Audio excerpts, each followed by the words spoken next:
Well, welcome to See Hear Love on our show about belonging. And I have two great guests with me to help me understand and learn more about this gift of belonging. Jasmine Duckworth, welcome. Jasmine has been serving with Caris Disability Services, formerly Christian Horizon, since 2004 and has been disabled herself since 2015. As part of her role as a community development manager, she often speaks with churches and community groups about disability, accessibility, ableism, and belonging. Jasmine works closely with self-advocates as they work to improve Caris Disability Services, the developmental service sector, and the broader community. She is a mom, a wife, and an obsessive knitter. And the last show you were on, I talked about that sweater was your favorite thing that you made. What's the most unique thing? Like, do you do toques and other things too, or? I knitted a saddle blanket for my brother's horse. Okay, I have never heard that before. Next time you come on the show, you need to bring that. But welcome, I'm glad you're here. Thanks. Back again, and Chantal Hunink, welcome. Thank you. It's great to be back. Yes, you are a motivational speaker, author, and social justice advocate, as well as a regional councillor in Waterloo, Ontario, working with your staff and council colleagues on issues that include affordable housing, sustainable and accessible public transit, and the provision of upstream resources that promote safety for all. Welcome. A key difference between Jasmine and I don't knit. I don't knit either. Maybe we need to have a knitting course next time that we're all together here. Sounds good. So the theme today, we're talking about belonging today. Now, the question I have, is that the same as inclusion, or is there a difference? Chantal. So author John Swinton makes a key distinction here. He says that inclusion means we'll make space for you if you're physically present, where belonging means that we will miss you if you're not there, and we will actually go looking for you. And I would deepen that to say that I think belonging happens when the gifts and contributions of individual people are valued by the communities around them. That's good. That's good. And I like that distinction because, I mean, for our season here at See Hear Love, the focus is belonging. You know, we're going across Canada with our You Belongs, conferences, because we've been hearing from women especially that they need belonging. And I feel like I belong here today because my perspective is being valued. So thank you for that. Oh, you're welcome. I mean, it's a pleasure and an honor to have you both here. I know too, Jasmine, that you have a further example of what that means as far as belonging. Yeah, we have a graphic. It's going to be up on the screen. This is from Eric Carter from some work that he did. I believe this graphic came out in 2019. And I use this when I talk to churches a lot, and we work all the way through from exclusion to integration, segregation, integration, inclusion, and belonging. Today, I'll just talk about the last two images. So in the inclusion image, we can see that everybody is together in the community, but you can see that some of the dots are gray and some of them are colored. So you can still kind of tell who really belongs and who's a guest in the space. So being together and being like included in space is not the same as belonging, because in the belonging image we see that there's no differentiation between us and them. Everybody is a brightly colored dot in this illustration, just like every person is their own unique self as they come in and bring their own gifts. And so you've got a more vibrant sense of connection between everyone. And then the other difference in this illustration between inclusion and belonging, in inclusion, everybody has to be in that one circle. They have to have conformed to the main community in order to belong. But in the belonging one, we see pockets of belonging happening wherever the people are. And the idea being that you should be able to belong no matter who you are or where you are. And so we want to, inclusion is not bad. Okay. Nothing against. That was the question I was going to ask. And sometimes that's all we can do. Okay.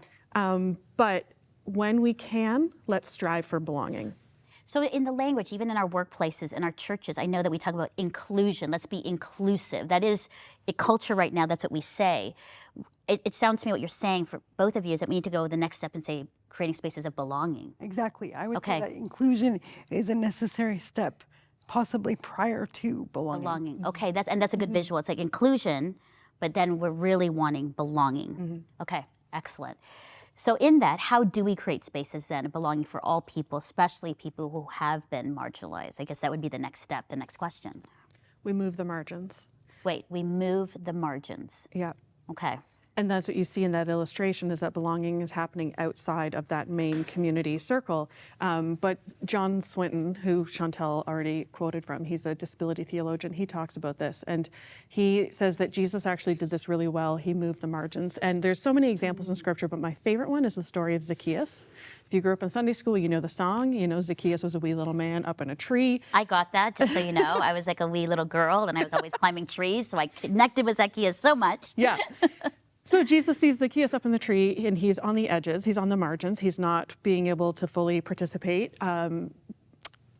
Traditional inclusion would say, well, come down and be part of the crowd. But Jesus knows Zacchaeus, he knows the crowd, he knows it's probably not going to work well because Zacchaeus can't see when he's down in the crowd, and also it's probably not going to be welcomed because he was a tax collector and he would have been one of those dots that maybe was in the group but really stood out and didn't really belong. So instead, Jesus says, I'm going to come to your house. He moves the margins. And Jesus is the party, right? Like Jesus is the life of the party, and so when he goes to Zacchaeus' house, now Zacchaeus is at the center of a new party. Right? So Zacchaeus then can fully belong. He's in a space that he's comfortable with. He's connecting with Jesus. He's at the center instead of being on the edges. So instead of making Zacchaeus move in, Jesus moved out and met him where he was at. And that's how we create belonging. And you had said, how do we create belonging for all people? And I think belonging for all people is the long-term mission of Christians everywhere. I think that is what we're working towards, but I don't think we create belonging for all people at exactly the same time. I think we need to create belonging by looking at each individual person and seeing where their purpose is, where the best place that their gifts can be honored, utilized. It would be. I'm sitting processing and learning, and that is a big call to the church, because the church is always like, come to us, come to our building, come to a Sunday service. Listen, I love the church, but what you're saying, when I hear you say about Jesus, he went to them. He went to their space, their home, their place of comfort. Whereas when you think about people, it's like you're coming to our place where it's uncomfortable. They don't know the rhythms of, say, church or our own home. But you're saying actually when we move the margins, it's actually going to the people. And I think you've just paraphrased Luke 14, which says, go out to the alleys and the byways and find the poor, the crippled, the lame, and the blind. So yeah, that's good. And that's what you're saying as far as belonging. Now I know that you have 3 principles that we can learn from the story of Zacchaeus. And I know the first one is sit with people as they are. Expand on that. Yeah, again, this all comes from John Swinton. But yeah, sit with people as we are. We see Jesus do that. He sat with people as they were. He didn't require them to change to start a relationship with them. So he sat with Zacchaeus. He sat with Mary Magdalene. He connected with people right away and built a relationship first. Jasmine, can I interrupt? It's so hard though, because what if the people are not like us, or we don't like them, or it's uncomfortable to be around them? How, and we want them to change because it will be better for them. It's easy to say, but then when you're like there, it's not so easy to do. Yeah, and I hear this with churches all the time. I often talk to churches. They'll have me come in because maybe they have some kids in their Sunday school programs who are on the autism spectrum or have ADHD, and they're trying to navigate how do we help these children to belong in the structure of our programs. And I've seen some really beautiful solutions where they'll set up a buddy program and they'll ask people to sit with that child and do an activity that's meaningful to that child, because they've realized what really matters is the child coming to church and knowing that they're loved by God, right? That they're seen, heard, and loved by God. Yes. And you feel that by being seen, heard, and loved by God's people. Nice. And so there was this one church, they had a young boy who was really struggling in Sunday school. And so an older gentleman in the church had built a wooden marble maze, and the boy loved it. And so they would sit together in the hall and they would play that during the Sunday school time.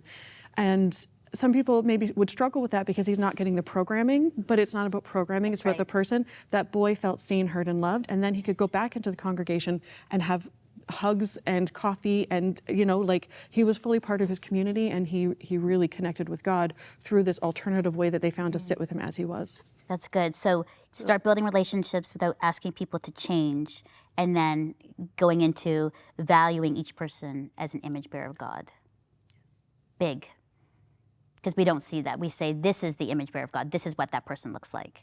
Well, and I think all too often when we read the stories of Jesus healing people in the Bible, we think that he did that for every person and that he's going to do that today. And it's not that Jesus can't do that today, but it's that healing people in ancient biblical times meant a lot more than restoring them physically. It meant restoring them to community and a place of work and a place of value. And today we don't need to cure someone physically in order to value them. Oh. Okay. So I'm good. having I'm these glad you moments. remembered to I'm say literally that. going, no, it's powerful because, again, in all transparency, it's that, when we do pray when somebody has an illness or a disability, it's like, let's pray for that to be gone or to be cured. But you're just saying, actually, the prayer is restoration into, and I know in an earlier show we did it, into self-acceptance and restoration into community and belonging. Oh, it's different ways to pray. Like it's like moving the margins of even prayer. Like we pray this way, Yeah. we've been taught or told, but we actually need to move it to this way. Joni and Friends talks about how curing is about restoring someone's physical body, and healing is about restoring their relationship to God and community. And Wow, healing that's good. is what matters to God and what should matter to his people. And that's the show, folks. We are done. That powerful. That is such a good shift. And I like that we're moving margins of how we thought or we've been told how to pray and think, and you're helping me move it to say, whoa. And I've never heard that example of cure and healing ever. So that's a big aha moment. Wow, beautiful. The third principle, second principle, thank you, Jasmine, is see all as gift. And I love that. It's funny because in our pre-production meeting, we thought it was like see all people as a gift, and we were trying to fill it in. But see all as gift. Talk to me about that. What does that look like and mean? So Judith Snow was a disability advocate and author, and she said that everything is a gift. Walking is a gift, but not walking is also a gift. Reading is a gift, not reading is a gift. So we actually have a story about that one specifically, reading and not reading as a gift, and other gifts in that. Do you want to? You can go for it. I'll fill it in. Okay. So during the pandemic, my daughter was in her Sunday school class was doing a kids book club about a book about a girl with cerebral palsy. It's called Out of My Mind. It just came out as a Disney movie recently. Okay. Anyways, I was going to be reading this with her, and I was telling Chantel, who I worked with, about this just because I thought, she'd find it interesting. And she's like, that sounds good. I want to read that book. If you're going to read it to your daughter, can you put me on Zoom and read it out loud so I can hear too? Because I can read a paper book and I knew that if I was going to absorb that literature, which I love to do, that I would need to do it in an auditory way. Okay. And community sounded really good to me. So, especially in the age of COVID and online learning. Yeah. So I said, sure. And then she had the idea to bring in another friend of ours who also has cerebral palsy. And so it ended up being the four of us. My daughter and I would take turns reading out loud, and Chantel and our other friend would be listening and then would interject their comments all the way through about how they related to what was happening to the character. And it was so beautiful for me to get to know you and our other friend better that way, and for my daughter to get to learn from the both of you. Because you brought your gifts of experience and how you related to this character who had a similar bodily experience. Like, it was such a rich reading circle. And then we ended up going on to read multiple other books, and it was a reading circle that took us through the multiple years of isolation of the pandemic. I will say that it took a lot longer to get through that book because we liked to talk a lot. I can see that here. If you were concerned about speed, we wouldn't have got through it, right? And so maybe part of being accessible is being willing to change the pace a little bit when necessary. What I'm hearing as I'm processing is what a gift. Because if all of us could read, we wouldn't need each other to read for us and to have Zoom meetings and build community and have intergenerational connection with your daughter, you and Chantel and the other person. Like, that's the gift. Well, and that's the belonging. When I work with people, my background is counseling and also spiritual care. When I work with people, they would often talk to me about how scary it is to be vulnerable. And that was always surprising or shocking to me, because my experience has been that, I'm relying on PSWs for every personal care thing imaginable. And what that means is, in the space of 1 or 2 weeks of getting to know me, a lot of people are also performing really intimate care with me. And so not only do I view that as an extension of God's love and care for me, but also it automatically deepens the relationship that much further because I am so intimately known, right? And so I would say that vulnerability is the key to deepening a lot of relationships. And I'm sorry that it scares a lot of people. Yeah. And vulnerability does scare because it opens yourself to all the stuff about you, the intimate things, the things that might be in the shadows, the secrets, the physical things, the emotional, mental things, the spiritual struggles. Yeah. And that's how belonging, I believe, really happens. It's even for me when I've had to, in my own life, open up about this stuff. It was scary because it's like, I want to front, I want to manage this and look shiny and happy and everything's good. But when you start moving into vulnerability, your friendship deepens, your relationship with God deepens, and yourself as a woman, it's like you're fully becoming alive. And I've used the word before, not diminished or small, but alive and feeling worthy and of value. So all of us on that journey. And once you get the scariness out of the way and realize that people and God love you anyway, Yes. it's liberating. Yes, and if people don't love you, I'm like, I'm not going to manage that. I know who I am. I have the people who love me. Oh, wow. So all is gift, right? Yes. Reading, not reading, vulnerability, boldness to ask for what you need. All of it is gift. You just need to find the right context most of the time. Sometimes it really frustrates me that I'm using a screen reader to read counsel packages because they're long and it takes me a number of hours, and it would be easier for me if I could just skim the packages. But because of the fact that I'm listening to every word and absorbing every word, I often pick up on little details that other people don't. So even the little frustrating parts of my limitations and the technology that I need to use are a gift as well. It's good. You also mentioned the gift of presence and difference, which is what you're saying about the reading and not reading. But I think that's powerful. Yeah, so that's Judith Snow again. She talked about everything is a gift, and at the very least, every person has two gifts to offer: presence and difference. Just by showing up here today, you are bringing your presence and you're bringing your unique difference. You are doing something nobody else can do. No one else can sit here and be Melinda, right? Only you can do that. That's a gift you're offering to us, and you're providing half of a meaningful interaction. And then the other people get to bring their presence and difference to be the other half of that meaningful interaction. Do I have a minute to tell a story? Yes, yes. So my favorite illustration of this comes from years ago at Charis. We had our founder, Jim Reese. He started Christian Horizons, then Charis now, back in 1965. And he came to a manager's conference, and he was talking about how he used to swim laps, and he would pray for his kids, and he would pray for their spouses and for the grandchildren. And then he would pray for his one son, Stephen. And Stephen lived in a Christian Horizons home at the time.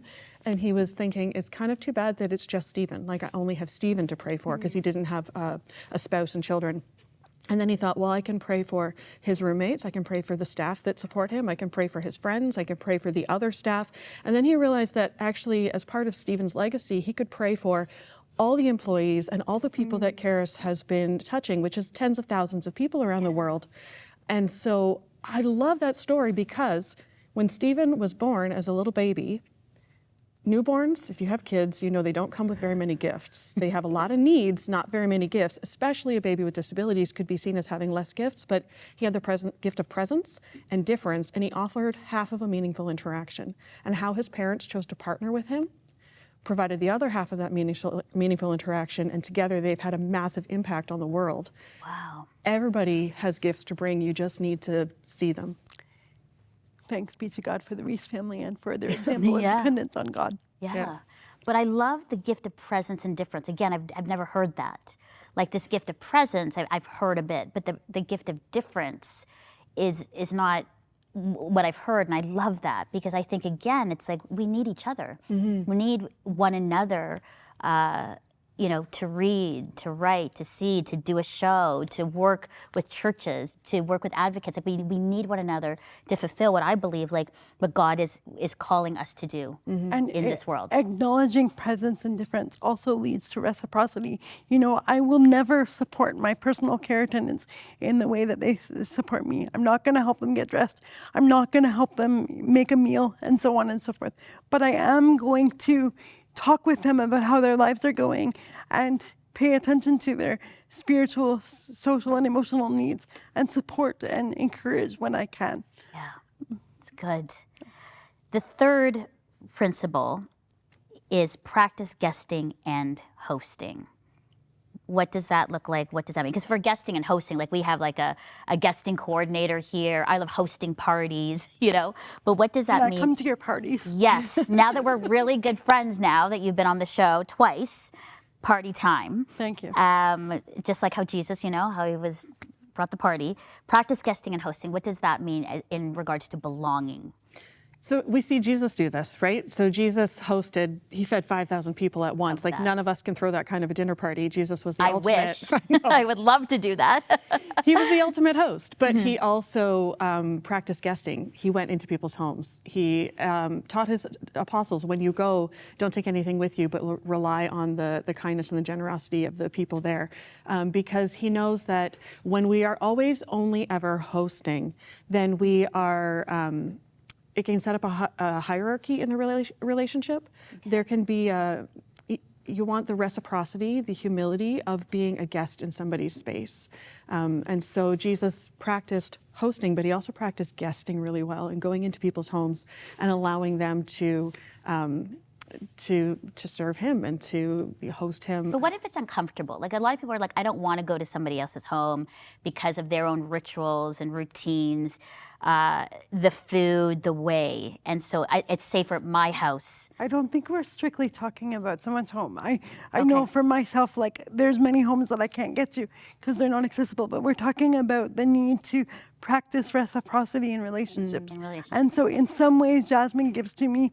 In other ways, I give to Jasmine. And they're not the same ways because as you so lovingly stated a few moments ago, if we all could do the same things, we wouldn't really need each other. Mm-hmm. Right. So it's not just like homes. I'm just saying that in the way of this reciprocity, I think for workplaces, churches, neighborhoods, myself, my own family, I think thinking about the guesting and the hosting. Yeah. You know, I'm just trying to get my head around it and process it. So I've got an example. When the pandemic hit, there's this group of self-advocates I work with at Caris called Our Voices Matter. They're all people that use Caris services, and they meet every 2 weeks, and it was in person. And then the pandemic hit, and it had to go online to Zoom. And a Zoom meeting is much harder than an in-person meeting because there's no like food and other things to like fill your time. It's just faces on a screen. And so at the beginning, I had to really kind of like take the lead and like teach them, you know, how to use Zoom and how do we have this meeting and kind of help it flow. But as we've been meeting together now for 4 years, I have moved from being the one hosting those Zoom calls to being a guest. So as soon as someone else comes on the call, I hand over Zoom controls to her and so that she can let her friends in. And I, you know, will set up the call and then I'll go make myself a tea and they greet each other, they host each other. And as the group has gone on, as it should be, I am becoming a guest in their space because it is their group and I'm only there as a staff to support them. And it's so wonderful for them to be able to be the leaders. And I feel so, I just feel so much grace that I'm allowed to step into their space and listen to their conversations and that they're vulnerable with me. And so, you know, they're not physically hosting me. I'm still the one making the Zoom link, but it's taking that posture of I'm going to sit and listen and learn. Like you've been doing with us all day. You keep saying, I'm learning, I'm here to listen, right? Like you're hosting us, but you're also giving us a lot of agency and control in this conversation. And I feel like you're doing a great... But you're also giving a lot of grace to me. Like I feel very comfortable that like I haven't said the right things or I've kind of like misconstrued a few things, but you both have been so gracious to me as I'm learning, you know, about this, about belonging, about people with disabilities. And this is so rich for me, but also I feel safe that I can come to you and ask these questions and feel like you're not going to be like, you know. But that's that reciprocity. Yeah, right? exactly. Yeah. So this is great to actually demonstrate the reciprocity of how this can be. And I think some of the vulnerability of guesting rather than hosting is the ability to relinquish the control and the willingness to receive the gifts of others. Jasmine, when we were discussing this, we had talked about how bold I was to say like, hey, can you read that to me? But how gracious it was for you to be like, sure. You know, there would have been a lot of people that would have been afraid to say sure or not wanting to be inconvenienced in that way. But if you just let things happen and see what comes out of it. It can be really beautiful. So good. We're going to take a pause because I think we're going to need some prayer.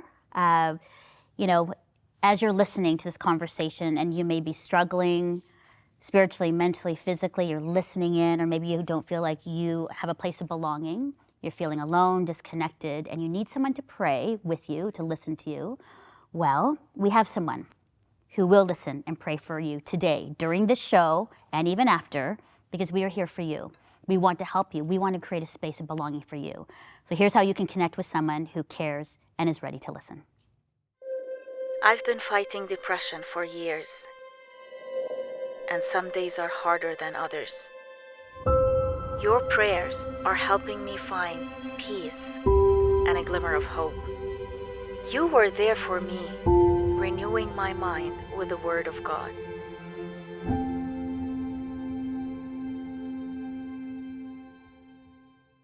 Well, I'm so glad we have this support for our viewers and listeners, because we know, as we've been talking today, prayer is so important for all of us, and listening to people and creating spaces of belonging is so important. So please call our prayer lines 24/7. Okay, last question of the show, even though I'd love for the show to go on forever. We've talked about how others can create spaces of belonging and that belonging is a gift, but I want to ask the two of you, where are you creating belonging where you are? So I'll start with myself. I pray for opportunities for myself to both serve as guest and serve as host, going back to our earlier theme. And I pray that for other people too. And I would hope that our viewers today are also encouraged to pray for guesting and hosting, and particularly graciousness around when you are the guest, right? How willing are you to receive the gifts of others? In my work at Region of Waterloo, I'm not only working to remove physical and structural and systemic barriers, but looking to find places of employment and places of valued contributions for people of varying abilities and disabilities who can know that their skills and their abilities and their obstacles that they face and the ways that they've become resilient to those obstacles all serve various purposes. Amazing. You are a gift, Chantal. Thank you. So Thank you for the good work that you're doing. Thank you. Thank you. Jasmine. So I have a weekly craft night that I host at my house, and I've been doing this for, I think, about 16 years. We had to take a big break for the pandemic, but that's a place that I try to create a space of belonging. I usually just send out a message on my Facebook each week saying, if anybody wants to come, bring your knitting, crochet, whatever craft project, and we just sit around. I always provide tea and snacks. And what I found is if you belong to a church, it's easy to find small groups and to get that intimate friendship. But for a lot of my friends who don't go to church, that's something that they crave. And even for my friends with church, sometimes, if you're a pastor's wife, you don't feel like you can be vulnerable at your own church. So it's just an alternative space for people with all different backgrounds. We have multiple different race, religion, backgrounds. Even we have people who crochet, even though I knit, they're still welcome. Yeah. But that's how I try. Beautiful. You are a gift. You are a gift. Are non-knitters welcome to your parties? Yes. Yes. Awesome. All right, well, we got to close up the show. Thank you so much, Jasmine and Chantal, for being with us, and thank you for joining us. All the information is on seehearlove.com, and always know that you are seen, you are heard, and you are deeply loved by God. Bye-bye. See Hear Love thanks our partners who make this show possible.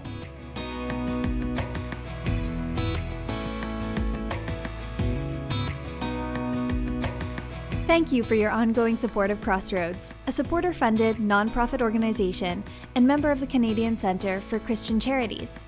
Thanks to faithful people like you, we are able to continue producing See Hear Love.